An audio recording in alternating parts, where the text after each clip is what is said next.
Ne soyez inquiets de rien, ne s'inquiétez de rien. N'est-ce pas un déni de notre pauvre réalité? Non, si nous allons au bout de la consigne de saint Paul,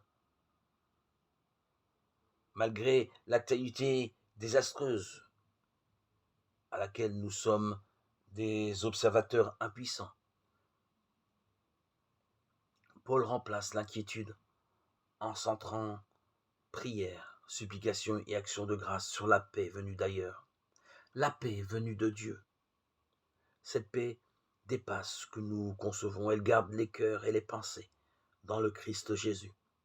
Voilà un appel d'air efficace pour le vrai, le noble, le juste, le pur, ce qui est honorable et vertueux, ce qui appelle l'amour et l'éloge. Cette conviction se fonde sur l'expérience pratique de Paul.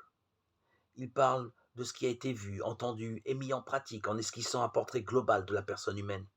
Dans sa totalité, elle est touchée par le Dieu de la paix. Paul nous entraîne loin des ambiances toxiques de la parabole de Jésus et du triste chant du prophète pour sa vigne improductive. La paix de Dieu est possible. Si je reconnais Dieu comme le maître de la vigne, le maître de toutes choses, de sa création et de ses créatures, lorsque nous prenons le don de Dieu au sérieux, nous goûtons la paix qu'il offre en toutes circonstances. Loin de nous ces arrogances en cascade perpétrées par les premiers venus qui s'improvisent maîtres des lieux.